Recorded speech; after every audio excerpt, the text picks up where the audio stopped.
Hi, how are you? Welcome to another episode of the Run Pass Option with Pro Football Hall of Famer Isaac Bruce and Doc Holliday. I am Doc Holliday, Pro Football Hall of Famer Isaac Bruce. What's up, man? You back at the crib, huh? What's going on, Doc? I am, man, back home. Always good to be back in uh, Fort Lauderdale, where I'm from, particularly at home, Doc. I mean, there's nothing better than sleeping in your own bed, as you probably could agree. But, when you leave, you travel for great reasons, great causes, and for celebration. So I'm back here in Florida, man. How you doing, Doc? I'm great, man. You don't live in Fort Lauderdale no more, man. Quit telling them stories, man. You moved from Fort Lauderdale, man. You close. Keep them guessing. Keep them guessing, Doc. Let's keep them guessing. You know what I mean? You close to your hometown, but yeah, keep them guessing. But anyway, man, hey, you just coming back, man. We had the Hall of Fame game. But more importantly, damn the Hall of Fame game, man. Who played? The Raiders played who did they play? I was watching it. The Jaguars. The Jaguars. The sorry-ass Jacksonville Jaguars. Even though it's preseason, Jacksonville's still going Jacksonville. But anyway, man, we had the Hall of Fame induction ceremony, man. Of course, you were there for the first time as an official Gold Jacket member. How was it, man? I mean, great speeches, man, but how was the experience? Last year, you were there getting inducted. This year, you were there as someone that was able to chill on the stage. And I saw you chilling on the stage because I was looking. I said, oh, there you go up there with Big Jackie Slater. You know what I'm saying? How was the experience, man? Doc, it was wonderful, man. Particularly for the inductees. It's just amazing how the entire city of Canton, which isn't very big, it just comes alive, Doc. I mean, it's very close to being like Vegas on fight night, from what I hear, and other places, man, that come alive. But that town, it really knows how to host and have one of the largest parades that's thrown all over the world. I think it's the third largest. And just to see the guys, man, their families, their friends, it's a humbling experience. Leroy Butler, Seymour, Coach Vermeil, Tony Baselli, those guys get an opportunity to get their flowers and, man, share those moments with their families. And just wonderful to see, man, just to be up there, sitting up there with your peers.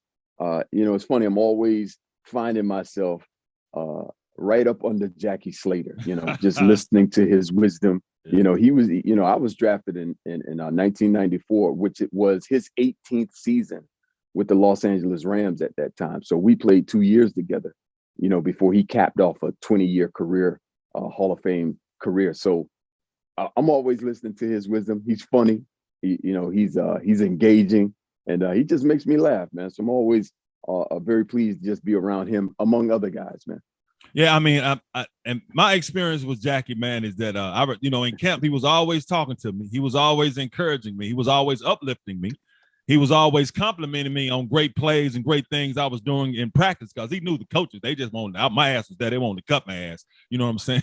Because they had drafted so many running backs that year. But he was always saying encouraging things to me, man. So it was good to see Big Jackie, man. But was there anybody else, man? I see. Mr. Hope. Torrey Hope was there. And yeah, and I'm looking at a man, and it's strange seeing Torrey Hope sitting out in with everybody else, and not right. sitting on the stage with everybody else in the Gold Jacket. I don't know how that makes him feel, but I didn't. You know what I'm saying? I prefer to see Hope sitting up there with everybody else with a Gold Jacket. But that's your guy. So how was it catching up with your guy again, man? And was that the only? I saw Big O, Mike Jones was there, but was there any other Greatest Show on Turf teammates you had there? Oh, absolutely, man. I mean, you mentioned T. Hope, but Trent Green was in the house. Robert Holcomb, he was in the house.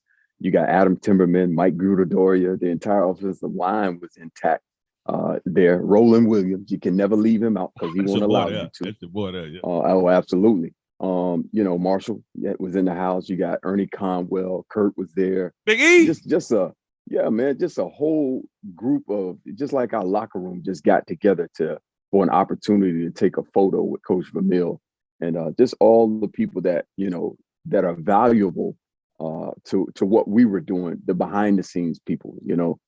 I can mention some names like Connie, and I can mention some names like Jim Anderson. All those people, they don't get in front of the camera, but they're responsible for helping us to get on the field, practice field, and the game field on Sundays. Man, those people are invaluable. And at times they don't have an opportunity to get recognized. So I like recognizing those people when I get an opportunity to. And speaking, I mean, it was good to see Dick Vermeil go in, man. But Dick Vermeil, your guy. I don't know. I met him last year at your induction. As a fan, I'm like, man, you need to look, man. You get 8 minutes, man. You've been talking about you're pulling a Ray Lewis, bro. I ain't think he was gonna ever sit down. He was making everybody stand up. I'm like, God dang, Dick Vermeil. But when you're that age, man, and you done did the things that you can do, man, I don't know how you can put a time limit. Well, I do know why you put a time limit, because when Ray Lewis spoke for about 30 or 40 minutes that year, they're like, you know what, we got to start capping this. But his speech was cool, man. You know, he has a lot of football history. You know, he's done a lot of great things, and he didn't cry, bro. Were you surprised? No, I didn't see. I was shocked. I was like, damn, what are tears? I was shocked, Doc. I mean, because that's kind of his MO. That's just what he's known for. He's known for being emotional. When he spoke about Carol, his wife, was probably the only time that he got up there and cried. But, you know, he was being professional at that moment. And, you know, let's be real. I mean, 8 minutes for a guy that turned around 3 franchises, you know, that were on a downswing. You know, that's a lot of people, Doc. That's a lot of players. That's a lot of, executives from upstairs. There's a lot of people that, you know, that you want to thank, because they are responsible for, you know, you being where you are. They help you to get there. I mean, who cares how small or how great? They played a part in it. And for people from his high school, Hillsdale High School, I heard that 1,000 times this weekend, from Philadelphia, UCLA, from Kansas City, and from St. Louis, man. He has a huge contingent of people that love him and that he loves as well. Now, they talked about how tough a coach he was. Translation to me, he was an asshole. But he got results, you know what I'm saying? And I know when young men are in that situation, they don't want to hear all that. They're like, man, this dude is a jerk. He's an asshole. But when you see the fruits of how his assholeness, and you end up winning and going to Super Bowls and winning goods, when you reach our age, you have a certain appreciation for it. So, you know, I'm pretty sure your relationship with Vermeil is special. You know what I'm saying? Started off a little rocky, but you have a certain appreciation for him. And I was glad to hear him acknowledge you on that stage on Saturday. And I know he has a certain appreciation for you as well. Indeed, Doc. You know, we get an opportunity this month to kind of host Coach Vermeil at my annual Isaac Bruce Foundation Gala in St. Louis on August 26th. It's an opportunity for Coach Vermeil to be in one of those cities where he brought a championship to, and the fans get an opportunity to say thank you up close and personal, see him with his gold jacket on. I mean, because that's what it's about, Doc. I mean, you know, it's about building relationships, and you work on those relationships so that they're always fruitful, that they're always growing. And that's where Coach Vermeil and I are, and many of his players. You see their relationship, the way it goes. And man, he does so many things behind the scenes, Doc. I mean, as far as taking care of players that are less fortunate, families, wives, he's still that coach, man. And for him to be 84 years young, you know, he's still taking on that challenge, man. He's winning the game. And speaking of winning the game, man, I don't want to say who won the speeches, man, but there was a lot of good speeches, bro. And, you know, I didn't, you know, and I don't, you know, and I don't appreciate you texting me back there too, bro, calling me soft, man, because I told you I cried when Brian. Hey, I cried during Brian Young's speech, man. To hear him speak, man, and to be so well thought out and articulate, man, and being able to compose his emotions for us, and to see his beautiful family, man, his beautiful wife and children, man, and because he threw me off when he said we got 6 beautiful kids, and he introduced 5. See, I didn't know about his son Kobe passing away. So I'm like, so then he said, let me introduce you to the 6th. So when he said that, man, I was in here watching by myself, just boo-hooing, man. I mean, I wasn't snotty crying, but I was tearing up, man. His story was so emotional, man. That's the guy you went to war against and you played against, man. I'm pretty sure, you know, you try to play tough, bro, but you got a little sweet spot with you too, man, as far as being nice and emotional. His speech had to touch you too, bro, and I'm pretty sure it touched everybody that was in the building. Oh, absolutely, Doc. Listen, man, I have emotions just like everyone else, but, you know, the difference is I don't let the emotions lead me. They follow the decisions I make.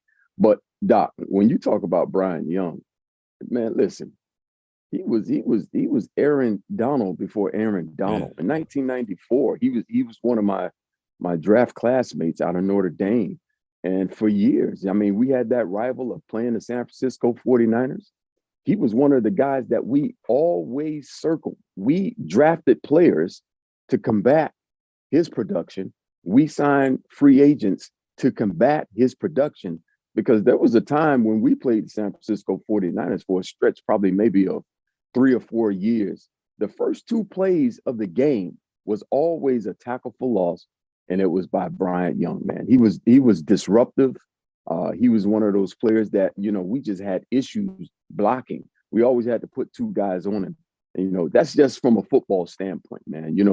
We football players and people as a whole, man, we have the ability to turn things on and turn things off. But to really get to know him off the field, man, I think it's special. I'm at a point where I'm starting to get to know him, and just for him to really, remove the veil and show us a piece of his life, his humanity. It was just special, all in whole, man. He has a beautiful family, like you mentioned, and he's a guy that you want to look up to and really kind of, measure where you are in life with his. Yeah, man, I got some. I had plenty of respect for him, man, but I got even more respect for him now, man. There's a lot of Beijing in the building too, man. Michael Irvin, my boy Michael Irvin, get that Beijing. I'm had to holler at Michael Irvin when I said, "Hold on, Mike, he got no grade nowhere, but Beijing and another guy. I'm finna crack on him, but he got inducted. My guy Leroy Butler had a lot of Beijing too, but he got inducted, man. So I know he's one of your favorite players, man. I'm pretty sure you got a chance to holler at him. How did that go, man? Because it's good to see him get in, man, because we know how great of a defender he was with the Green Bay Packers, man. But to see Leroy Butler go in there, man, how was your interaction with him, man? So, because I was glad to see him, bro. Doc, he's from Duval County, which is up north from South Florida, man. And, just another Florida guy, man. A great football player.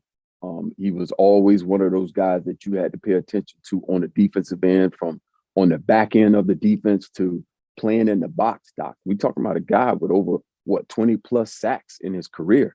And that's what he was known for. You tend to find it special when a guy like John Madden has his favorites. Leroy Butler was one of his favorites, man. For the reasons of just being a football player, all around player. And he was an innovator, Doc. He's the creator of the Lambeau Leap. You see everybody around the league now, inside and outside of Lambeau Field, when they score a touchdown, jumping into the stands, it's all because of Leroy Butler, man. He did it first, and he should be given credit for it. And hopefully he coined the term. And, it was great to see him being inducted, man. Had a great career at Florida State. It's where I first came in contact with him. And just to see him on the field is special. Now, it was also great to see that damn induction ceremony held at noon, man. I was like, oh, okay. I wish it was like that last year. I could have hung out at your party a little longer, man, because I got sleepy, bro, about 12:30, 1 o'clock. But great experience, man, everybody out there, man, just being there. Let me ask you this now. When all those, I know when all those great players get together, man, when athletes get together anyway, that's a lot of trash talk. So I'm pretty sure there's a lot of that going on, man, because I saw a video on social media.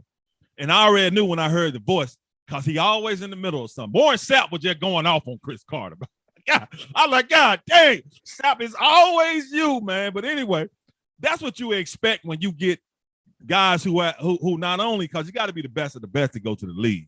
Then there's a whole nother level getting to the Pro Football Hall of Fame. So you got these greats coming together. So is there normally a lot of trash talking going on, man, when you guys get together? Well, some people would label it as trash talk, and it's just that competitive greatness that just comes alive when it's a locker room atmosphere all over again, Doc. You've been in there. Yeah. We start talking about from your attire to the way you articulate a certain word, to the glasses that you're wearing. You mentioned the Beijing, Doc. All of that is free game in the locker room. You just got to have tough skin. Some guys have tough skin. Some guys' skin is a little thinner than others. But, the beautiful thing about it is that it never escalates to anything, bro. Yeah. I mean, it's just, good, fun ribbing, and it is funny, man. And I mean, it's just always great to see those guys in those moments. And I had one particular moment this weekend, Doc, where I was sitting at a breakfast table, and I was sitting there with the likes of Tony Dungy. I was sitting there with James Lofton. I was there with Shaq Harris, the first black quarterback ever to win a playoff game in the National Football League for the Rams, James Harris. Yeah. Doug Williams was there, Doc. And the great Charlie Joyner, man. I'm just sitting there and they're listening to stories. I mean, at that moment right there, you got 3 or 4 quarterbacks. Tony Dungy was a quarterback. Doug Williams was a quarterback. James Shaq Harris was a quarterback. And, they're talking about the great Marlon Briscoe. We mentioned him, a couple of weeks ago on this show. And Doc, these dudes, when you see their eyes light up talking about each other, about how they could throw the football, how they was talking about Warren Moon, the way he threw the football, and how these guys were purposely shunned and looked over as far as when they were coming out of their respective colleges by the NFL as far as being a quarterback, Doc. It was jaw-dropping, man, because these guys could really throw the pill, Doc. You're a running back. You can tell who can run the rock. Yeah. I'm a receiver. I can tell who can work it. But at the same time, I know a good quarterback when I see a good quarterback. And these guys knew great quarterback play when they saw it, man. Man, them Hebrews getting together, talking, man, having great conversations and great experiences. That's what a lot of people don't understand, man. These are Hall of Famers, man. But when they get there, like you said, it's trash talking, man, and it never escalates to anything physical because it's all fun. And whether it's Hall of Famers or whether it's athletes, period. When we get together, man, and we get to trash talking and we know you sensitive about something, we're going to keep busting your head about it, man, and making you mad and upset. See, that's why I had to take your power away, because it was a couple of trigger words with me. You knew you say them, I get hot as hell and ready to choke the shit out of it. But now nope, it's all good, brother. Have your fun. But it looks like it was a great experience, man. Looked like you had fun, man. Did you get a chance to check on Smoosh? Yeah, man, we checked on Smoosh. Smoosh was there the entire weekend, right in front of the Hall Museum. Fan Fest was phenomenal, man. We got an opportunity to speak about it, promote it a little bit on different networks, and that was special, man. It's just just the goodness of the Lord, man. He's constantly showering and shining his face on us, man. Smoosh just being another opportunity, Doc. Getting a chance to really meet some people who really can change and shift things. And a couple of attorney generals from South Carolina, some senators from the state of Texas. So, Doc, things like that, they kind of snowball into other things. So, we could have a voice with those people. I met one of the chief of police from the city of Chicago, Doc, and we all know some of the things that are transpiring in Chicago.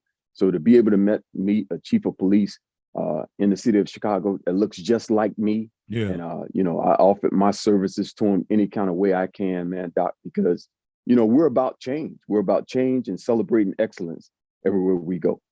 And you gotta let me know too, man. If he take you up on an offer, man, I want to be a part of that too, man, because we have to be a voice, man, and try to help what's going on in our communities, because it's destructive, man. But if everybody don't know, Smoosh is Isaac ice cream sandwich shop. They got ice cream and ice cream sandwiches, and what else y'all sell? Y'all selling anything else, bro? Soda pops? We're selling milkshakes, water, Doc. It's the ultimate ice cream sandwich, man. Where you take either 2 cookies, you take 2 brownies, or 2 donuts, man, and you put them on the end of a huge chunk of ice cream in the middle, man. It's the greatest cheat day meal that you would ever experience. So it's the ultimate cookie sandwich, ice cream, smooshcookies.com, man, if you're interested in franchising, man. Say it again. Now I need get a website again, man. Smooshcookies.com. It is the smooshcookies.com. That's SMOOSH cookies.com, man. We're offering franchise opportunities to wannabe entrepreneurs, man. And it's a great brand. I think is one of those. It is one of those brands that's under $30,000 to become a part of. So you got $30,000, $28,000. Come on, walk into it, man. It's a great opportunity. And just about everybody I've ever come in contact with has ever experienced ice cream or eaten ice cream, or they love ice cream. So it's still summertime, still a perfect opportunity to get you an ice cream sandwich from Smoosh Cookies, the ultimate ice cream sandwich. Hey, man, that's a heck of a sales pitch, man. I might have to research and look at the franchise opportunity. You said 30,000, you right up in my little range, man. You know what I'm saying? Because I want to be rich too. I want some of these billions too. But speaking of, Matthew Stafford doesn't have any billions, but he does have a Super Bowl rings. He does but he does have tens of millions. Like me, man, our Rams, man, the defending Super Bowl champions, man. Matthew Stafford been dealing with a little elbow injury, man, little elbow situation. I did practice Saturday, threw the ball against air. Looked like he was able to let it go, but he really hadn't been able to practice so far this camp, man. And Sean McVay said his elbow injury is abnormal for a quarterback. It's almost like what pitchers get. So should the Rams be concerned, man, with Matthew Stafford not being able to practice and still dealing with this irritating elbow injury, which he has got an injection for, which means he got shot up for it, but it's still bothering him, man. Should the Rams be concerned? Well, Doc, I absolutely, man. There should be a level of concern. I mean, we took care of Matthew Stafford this offseason by giving him an extension. So we're pretty much solidified at that position for the next couple of seasons. And when you start talking about, an injury that kind of reminds you of what a pitcher in baseball gets, Doc, it's only a couple things as far as, what those pitchers get. It may be that very apex of where their elbow is, or that UCL ligament, Doc. And if we're talking UCL, Doc, they should be, highly concerned, or try to rest this guy as much as he can, or do something, kind of outside the box. I'm not sure where he got his injection. I don't know if that's legal in America. If he went to Europe to get that done, we hear a lot of players in basketball, take that approach. But Doc, I think the level of concern should be probably 2 or 3. And if you got to rest them as best you can to get this season started, you do that. I mean, none of the starters for the last couple of seasons have played, with the Rams in the preseason, over the last 3 seasons. But at the same time, you got to make sure these guys are ready to play. He's got to be ready to play because there's nothing behind him. Okay, there's nothing behind Matthew Stafford, to push us. I mean, I think we kind of fortified, through free agency this year, what we wanted to do to be in a position to repeat. But Matthew Stafford is an important part of that, man. UCL, man, what you learn? You ain't take kinesiology at Memphis, bro. How you know that term? There's some stuff you had to learn, man, because you do training and stuff at the Bruce Zone, man. How you know them terms, bro? You ain't never heard. I don't think you ever heard of UCL. That's kind of smart. Well, I'm a Boston Red Sox fan, and I've seen these pitchers, have to have that Tommy John surgery, and that's the ligament that they have to repair. So I learned things. I watched Jeopardy, Doc, and I'm filled with the Spirit of the Lord, man. And he uploads stuff into me, and I just blurt it out, and people think I'm smart, but to God be the glory. To God be the glory, man. It's, what? Speaking of uploading things, man. Aaron Rodgers he admitted to uploading things, man. In a way that I feel like if anybody else would have said this, they would have been ripping their heads off. But Aaron Rodgers admits that he takes psychedelic drugs. Now he's the reigning 2-time NFL MVP, but he admits to taking ayahuasca, going to Peru and taking ayahuasca. A psychedelic drug that puts you in a whole nother, makes you think you're in a whole nother dimension. And he gets away with saying it. My thing is, first of all, this is what he says. He said he wanted to feel what pure love felt like. This quote, Aaron Rodgers, I had a magical experience with the sensation of feeling 100 different hands on my body. And he said, well, whose hands? Imparting a blessing of love and forgiveness for myself and gratitude for this life. Now, Aaron Rodgers admits to taking psychedelic drugs. My problem with that is that, okay, dog, is that what you do? You're a role model, man. A lot of young people look up to him. A lot of young people might think that, okay, I want to take not only psychedelic drugs, other kind of drugs. Hopefully that'll help me perform the way Aaron Rodgers performs. We know that's not the case. But the NFL hadn't said anything. I hadn't really heard anybody say anything about that. They just kind of laugh it off. Why the hell Aaron Rodgers gets a pass for admitting that he uses psychedelic drugs? Man, this stuff can be dangerous, man, because he can put your mind in a whole different place. Well, you're trying to do stuff, man, and end up killing yourself. Well, Doc, that may not be true. From what I heard about this story, They mentioned that it was plant-based, Doc. I mean, this is a plant-based generation. People are more in tune with their health, and they're taking back the power of their health and not really putting it in the hands of doctors and people who just want to give you a prescription that's probably going to fix one thing in your body, but it's going to affect the other thing. It may cure your cataracts, yeah, and give you diabetes or diarrhea at the same time, Doc. So this is just another opportunity, another opportunity for people taking back their health, Doc. And some of the words that were mentioned, he said he wanted to experience love, he wanted to experience gratitude. I mean, these are some of the things that we teach as well. And these are characteristics that we believe that can add to our life, and we can share them with other people at the same time. Now, me being a former football player, and I know, every time you go to training camp, you have this window where it's 1 week where they test for street drugs, Doc. Now, I say that to say this because some players are so smart that they stop taking whatever street drug they're taking for 1 week so they can pass it, because they know it's the last time the league's going to test for that certain street drug. Okay. Now, the rest of the season, you're good. They're not testing for that anymore. And some people are so arrogant that they know the league is testing it that week when you report to camp. They know this, Doc. But they still say, okay, I'm going to just do it this one more time and, take this $50, whatever you're doing, and go, you get popped. There goes, 6 weeks of your salary or 8 weeks of your salary right down the drain for what you choose to do for $50. So maybe whatever Aaron Rodgers took, is considered one of those street drugs. And, he probably does it as soon as the season is over. And Doc, it doesn't get flagged when they're testing for street drugs. So, some people get right up to the line. They want to see how far they can get with the rules, and they pass, Doc. And even with that, man, the NFL really don't want to stop players from taking drugs, man. That's why they let you know when it is. So hopefully you will stop, and we ain't going to bother you no more, because they know players, man, they want them out there being entertaining. They want them to be out there to entertain, man. So, to me, man, I got to Aaron Rodgers, but still, man, it's reckless, man, because a lot of players, a lot of young people look up to him. They'll take these drugs, man, not knowing what they can do to him. And not, Aaron Rodgers, I'm sure he's taking it in a controlled environment. He has all kind of support around him. You know what I'm saying? Because he's a multimillionaire, man. But it's just what it looks like to me, man. I'm plant-based.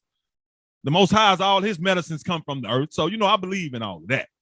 You know what I mean? So, but I just don't like it, because I think if it was somebody else, man, let Lamar Jackson say that. Just say, let Lamar Jackson say, I take psychedelic drugs. Oh, they're going to be on his ass, man. They're going to be calling for a suspension, whatever. But it's just a double standard. But that's just how I feel about Aaron Rodgers, man. Because some things you can do, some things you cannot do. But apparently Aaron Rodgers can do whatever he wants to. And you know what? Oklahoma assistant coach, football coach, Cale Gundy, felt like he could do some things that he shouldn't do. So he resigned. Cale Gundy used to play at Oklahoma, man. That's the brother of Oklahoma State head coach Mike Gundy, the one with the mullet. But he been at Oklahoma for a long time, man. But he had to retire. Apparently, allegedly, no, not allegedly, he said it during a position meeting. I don't even give a damn what position he coaches, because some things you just can't say and do. He saw one of his players. He said one of his players weren't paying attention. So he snatched the player's iPad and he read what was on the iPad. And one of the words on the iPad was the N-word. So Cale Gundy he said the N-word. So apparently, allegedly, and rightfully so, players got pissed off. Bro, you can't say that. First of all, don't be snatching the iPad out of my hand. But he said the N-word. So he has had to resign. And I say, good for your ass. Because a lot of people don't see, a lot of college football coaches, they have a certain power over college football players. And a lot of it they take advantage of it. They get comfortable saying certain things. They get comfortable doing certain things that NFL coaches not going to do. Because NFL, you dealing with grown men, you dealing with grown millionaires. It's a chance they might choke the hell out of you. But college football players take a lot of slack. They take a lot of trash from football coaches. And they think they have a leeway, and a lot of times they say disrespectful things, they do disrespectful things. Because I remember some things said when I was in college, but hey, my ass addressed it right then. That's probably why they didn't like me. I'm like, what you just say? Man, you know what I'm saying? But he said the N-word, he resigned, right thing to do, Ice. Well, Doc, this is interesting. It's the first I've heard of the story. Definitely, we talk about, what's appropriate, what's inappropriate. We've come to learn that, it's just inappropriate, man. I think we're always at the most of the times, particularly in college, you're in controlled settings. You're being taught to control your emotions. You're being taught to not to get too high, to get too low. In moments of distress, you're taught how to deal with them. So, as a person in leadership, that's I think he kind of stepped across the bounds. He could have very easily just, said that word the way you said it, referenced it as the N-word. And, you keep the peace in the room. That should be the ultimate goal, Doc, is to be for peace and to keep the peace at all times. So it's unfortunate to see. I mean, he's been a key cog with the Sooners for a very long time. He's 50. He played at the University of Oklahoma. And it's just unfortunate that, the student athletes have to go through these different stages in their college career. But I do think it's something that, they can get past and really go on and lead productive lives.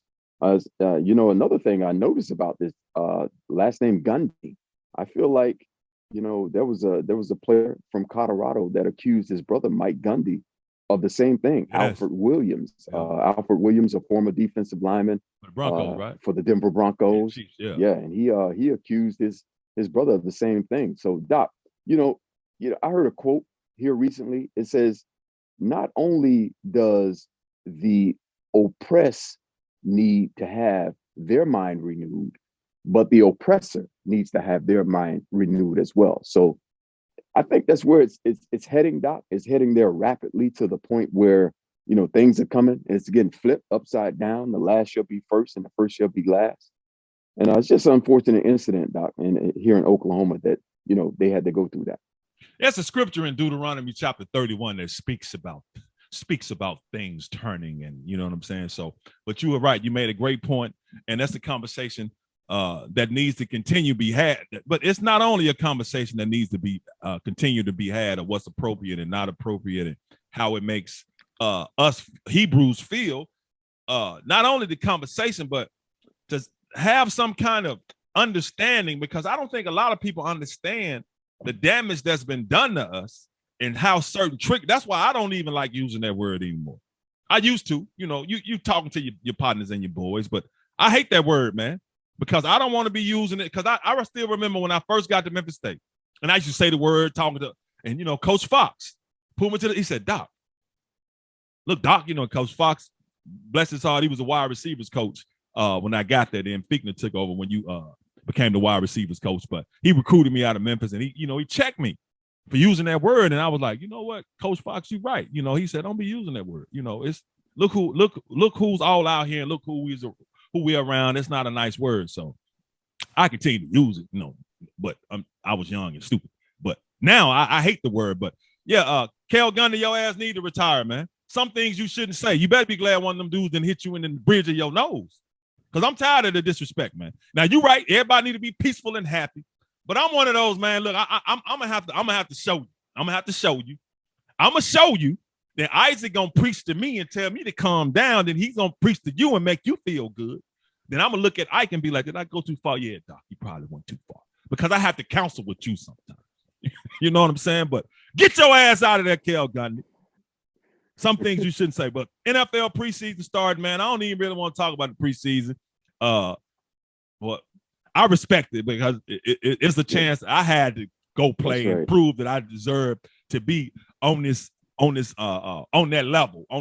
So I'm happy for a lot of young guys, young Royals who getting the chance to prove they can play in the NFL, man. So the preseason is extremely important. But anything else, man, that caught your eye, man, as far as NFL preseason is concerned? Now, before we get out of here, I do want to say, bro, I saw a couple of clips of Trayvon Diggs with the Cowboys getting his ass cooked.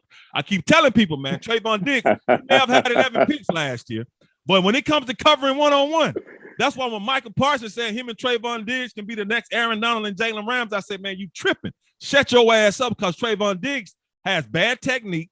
And Trayvon Diggs, look, man, take this as something to get better, my guy. Bad technique. He got stiff hips. He ain't quick and he ain't fast. And they cooking his ass. The Cowboys shouldn't need. Well, I don't even think the Cowboys tweeted that out. But Trayvon Diggs, you got to work on your game, man.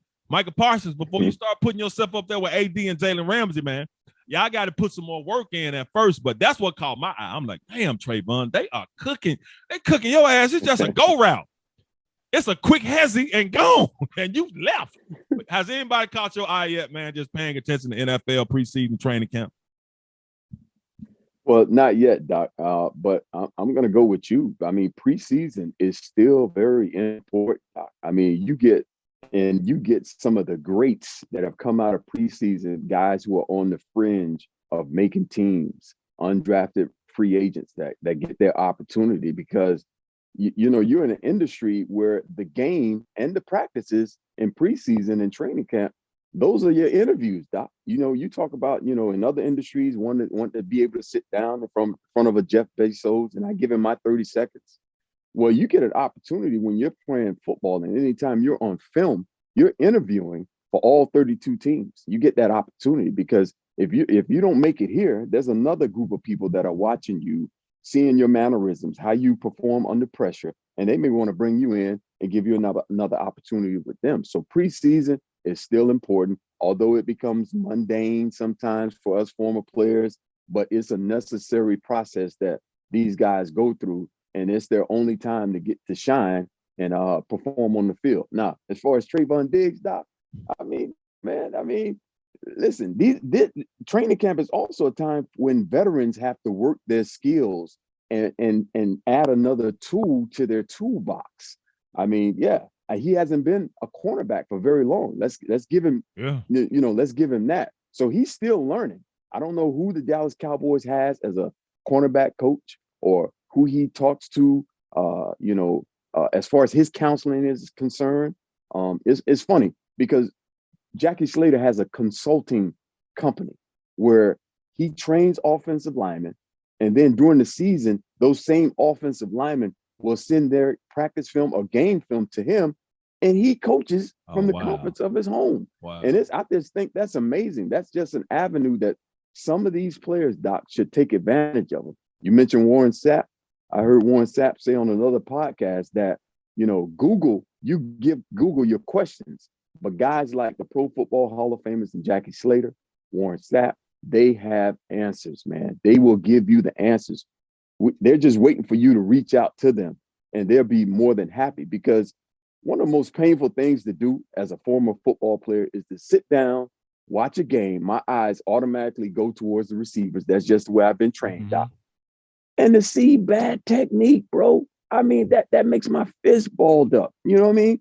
Yeah. And you want to help these guys. You want to mention it because sometimes their coach could just be a friend of the head coach. Yeah. But their coach is probably a defensive guy that's really learning. He's doing on-the-job training as well as far as being a coach for the wide receiver position, Doc.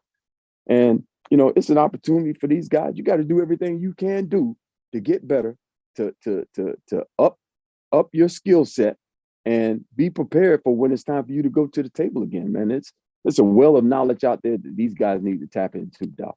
It is, man. And Trayvon Diggs, get all the help you can, man. Until then, Dallas Cowboys, keep his ass in the zone now. Just keep him in the zone with safety help. Don't put him one-on-one with anybody until he gets his technique. Because I'm like, bro, you damn near standing straight up. You on the heels of your feet. Your stiff hip. I mean, your hips are stiff. Bro. Yeah, Dallas. I'm talking about y'all ass, man. If y'all don't get that right, y'all gonna have some more problems. But anything else you want to add, Isaac, before you get out of here, man? And I want to say it again, man. It's always, even though we brothers, man, we've been knowing each other for a long time, bro. I ain't gonna need, because I had cats that I knew I've been knowing for a long time. See, they was cracking on me last year at the pro. They were like, damn, Doc. Boy, yeah, like you were happier. You was happier for Isaac than he was of himself. I was like, well, bro, I was just excited. Because being a football player, man, to have somebody that you close to, that you real tight with, not only considered one of the best to ever play the game, is one of the best to ever play the game. So to see you in that environment last year, and I ain't gonna even lie, bro, watching you this year, once I found you on stage, I was like, I said, well, my boy, I said, what the hell him and Jack Slater talking about, man? You know what I'm saying? But my guy's up there. You know what I'm saying? Then when I saw a picture of your beautiful wife, when Vermeil, I said, man, I love it. Just makes me proud, man. So I'm just still happy for you, bro, that you in there, and rightfully so, man. But anything else you want to add before you get out of here, bro? I just want to say that, man, because I get proud every time I think about it, dog. Well, appreciate it, Doc. I mean, I'm humbled by it, man. Particularly from your peers, things like that. It's always a humbling experience, man. But just think this was another great show, Doc. Another great opportunity to show that, we can be skillful. We can create content. I won't say we articulate because we ain't supposed to be articulate. Yeah, exactly. You know what I'm saying? Yeah, exactly. We can talk, Doc. We're multilingual. We can go Ebonics and we can go King's English, when we need to, man. But that's just neither here or there. But interesting quarterback duels that are coming up through training camp here, particularly in Carolina. You got one. You got a situation in San Francisco, something that we'll probably talk about once preseason really gets kickstarted, man. So there's a lot of great things happening on this show. And that quarterback competition in Carolina between Baker Mayfield and Sam Darnold, I don't give a damn because they're gonna be sorry anyway. I don't care nothing. But now San Francisco, I am, Trey Lance and Jimmy Garoppolo. You just chilling, man. That gotta be strange, man. We don't want you, dog. I mean, you here, but we don't want you. We trying to get, that's gotta be strange. But of course, because I want to see Trey Lance. I don't know if he's gonna play in the preseason, but he should play some because he needs some more experience. But we're going to be looking at that. We're going to be talking about that. But anyway, man, another great episode from you as well, man. But that's going to do it for another great episode of the Run Pass Option with Pro Football Hall of Famer Isaac Bruce and Doc Holliday. We talk sports because we know sports. We out.